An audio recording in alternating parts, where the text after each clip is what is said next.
Praise the Lord. तो मेरे प्रियो, आप सबको प्रभु यीशु के नाम में जय मसीह की। तो मेरे प्रियो, आज हम इस वीडियो में बात करने वाले हैं कि जब इस दुनिया में इतने सारी देवी देवता हैं, जैसे ब्रह्मा, विष्णु, महेश, दुर्गा, काली, तो आखिर सच्चा ईश्वर कौन है? प्रियो, सभी लोग कहते हैं कि सबका ईश्वर एक है। कुछ लोग ये भी कहते हैं कि सब देवताओं का एक ही रूप है, बस अलग अलग रूप धारण किए हुए हैं। तो आखिर हम किसकी आराधना करें, किसकी पूजा करें कि हमारा परिवार कुशलमय रहे और हमारा जीवन सुख शांति से बीते? प्रियो, आपके मन में भी यह सवाल जरूर आता होगा कि आखिर सच्चा ईश्वर कौन है? अगर सच्चा ईश्वर एक ही है तो भी इस दुनिया में कितने लोग पूजा पाठ करते हुए भी दुखी क्यों रहते हैं, तनाव में क्यों रहते हैं? परंतु मैं बता दूं प्रियो कि बाइबल के वचनों के अनुसार परमात्मा न तो भगवान है, न देवी देवता है, न ब्रह्मा है, न विष्णु है, न महेश है, बल्कि परमेश्वर तो निराकार है। इस दुनिया का ईश्वर इतना विशाल है कि उसका अंश हम मनुष्यों में व्याप्त है, क्योंकि हम सभी के शरीर में ईश्वर की आत्मा बसी हुई है। सच्चे परमेश्वर के तुल्य कोई भी नहीं, क्योंकि प्रियो, हम मसीहियों के लिए देवी देवता का पूजा करना या उनके चढ़ावे का प्रसाद खाना पाप माना जाता है। प्रियो, आज भी कुछ लोग भ्रमों और मान्यताओं में उलझे हुए हैं। लोग हाथ की बनाई हुई पत्थर की मूर्तियों या सोने की मूर्तियों की पूजा करते हैं। कुछ लोग तो तस्वीरों को ईश्वर मानकर पूजा करते हैं, और कुछ लोग मानते हैं कि इस दुनिया में भगवान है ही नहीं। क्या प्रियो, आपको भी लगता है कि इस दुनिया में कोई सच्चा ईश्वर नहीं है? अगर यही सच है तो चलिए बाइबल के वचनों द्वारा जानते हैं कि पत्थर की मूर्तियों की पूजा करना सही है या गलत। जो लोग पत्थर की मूर्तियों की पूजा करते हैं उनके लिए बाइबल के पवित्र वचनों को देखते हैं। भजन संहिता 115 का 4 से लेके 8 तक देखेंगे। उस वचन में लिखा है कि उनकी मूर्तियाँ सोना चांदी ही तो है, वे मनुष्यों के हाथ के काम है। उनका मुंह तो है परंतु वे बोल नहीं सकती, उनकी आँख तो है परंतु देख नहीं सकती, उनके कान तो है परंतु वे सुन नहीं सकती, उनकी नाक तो है परंतु वे सूंघ नहीं सकती, उनके हाथ तो है परंतु वे स्पर्श नहीं कर सकती, उनके पैर तो है परंतु वे चल नहीं सकती, वे अपने कंठ से कुछ भी शब्द निकाल नहीं सकती। उनको बनाने वाले और वे सब जो उन पर भरोसा रखते हैं उन्हीं के समान हो जाएंगे। हालेलुया। प्रियो, ये वचन हमें बताती है कि मूर्तियाँ या तस्वीरें चाहे कितनी भी सुंदर क्यों न हो, वे केवल मनुष्य के द्वारा रची हुई कठपुतली है। वे न तो सुन सकती हैं, न तो देख सकती हैं, न चल सकती हैं, और न हमारे प्रार्थनाओं का उत्तर दे सकती हैं। मेरे प्रियो, आप लोग तो समझ ही गए होंगे कि मूर्ति पूजा करना हमारे लिए सही है कि नहीं। प्रियो, वचन 8 में लिखा है कि उनके बनाने वाले लोग जो मूर्तियों पर भरोसा करते हैं उसी मूर्ति के बनाई गए कठपुतली के समान हो जाते हैं। तो प्रियो, आप लोग समझ ही गए होंगे कि मूर्ति पूजा करना हमारे जीवन के लिए सही है कि नहीं। तो चलिए प्रियो, अब बाइबल के वचनों द्वारा जानते हैं कि आखिर सच्चा ईश्वर कौन है।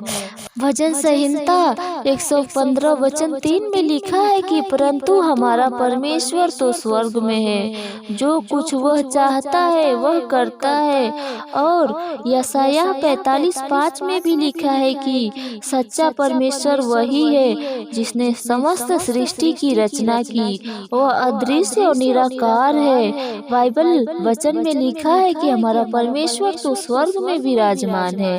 परमेश्वर अपने वचन में कहते हैं कि हमारे तुलना कोई नहीं कर सकता। प्रियो, हमारा परमेश्वर धर्मी और अनुग्रहकारी परमेश्वर है, और वह दयालु भी है। वह मनुष्य जाति के पापों को क्षमा करता है और उन्हें धर्मी बनाता है और अपने स्वर्गदूतों द्वारा उस धर्मियों की रक्षा भी करता है। प्रियो, हमारा परमेश्वर केवल एक है। वह मूर्तियों या तस्वीरों में नहीं निवास करता। वह तो जीवित परमेश्वर है जो हमारे साथ हमेशा रहता है और जो हम प्रार्थना करते हैं, हमारी प्रार्थना उस स्वर्ग में विराजमान सच्चे परमेश्वर तक जाती है। वो सच्चा परमेश्वर हमारी प्रार्थना को सुनता है और उत्तर भी देता है। हमारे प्रार्थनाओं द्वारा ही हमें सफल जीवन का मार्गदर्शन प्रदान करता है। अपनी सामर्थ्य से भरकर हमारे जीवन को धर्मी जीवन में बदल देता है। तो प्रियो, हमारा परमेश्वर हमें इतना अनमोल जीवन दिया है ताकि हम शांति और प्रेम से जी सके,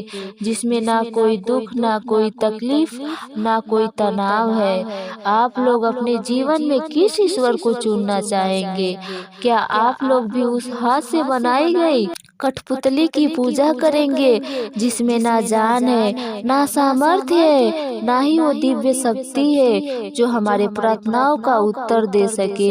मेरे प्रियो, सोचियो, जो ईश्वर धरती और स्वर्ग को बनाया है, वह मनुष्यों द्वारा बनाई गई कठपुतलियों में कैसे निवास कर सकता है? मैं तो कहती हूँ प्रियो कि आप लोग आज ही परमेश्वर को अपने इस दुनिया में सच्चा ईश्वर माने, जो मानव जाति के उद्धार हेतु अपने पुत्र यीशु मसीह को कुर्बान कर दिया।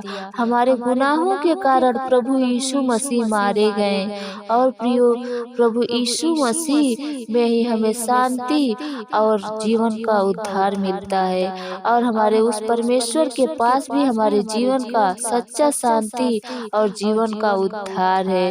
प्रियो, हम उसी परमेश्वर के द्वारा हम पूरी मनुष्य जाति रचे गए हैं। हम उन्हीं के बताए गए मार्गों के अनुसार चलें, तभी हमारे जीवन का सफल मार्गदर्शन मिल सकता है। क्योंकि प्रियो, यशायाह 45:22 में लिखा है कि इस वचन में परमेश्वर कहते हैं कि हे दूर दूर देश के लोगों, तुम मेरी ओर फिरो और जीवन का उद्धार पाओ, क्योंकि मैं ही परमेश्वर हूँ और दूसरा कोई नहीं।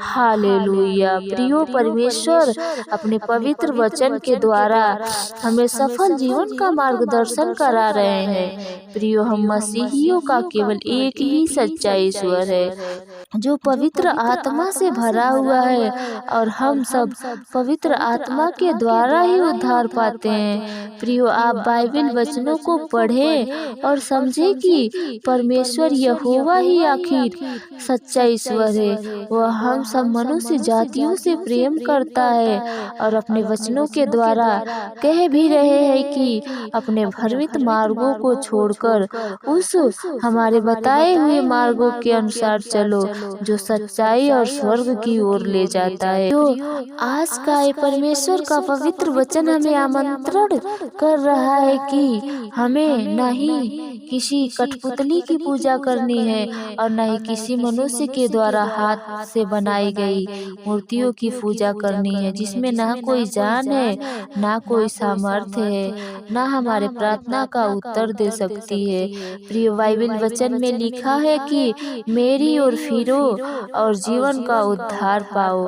प्रियो, परमेश्वर का ये वचन हमें आमंत्रित कर रही है कि हम परमेश्वर की ओर फिरे और अपने जीवन को सफल बनाएं।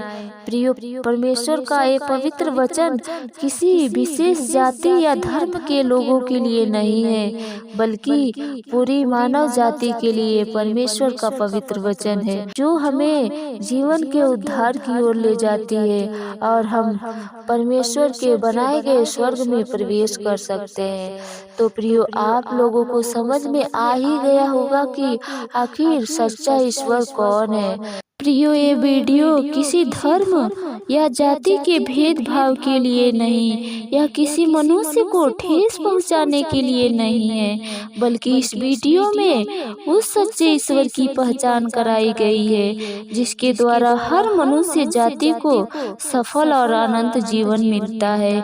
तो आशा करती हूँ प्रियो कि ये वीडियो आप लोगों के आशीष का कारण रही होगी। तो प्रियो, आप सब सबको जय मसीह की। आमीन।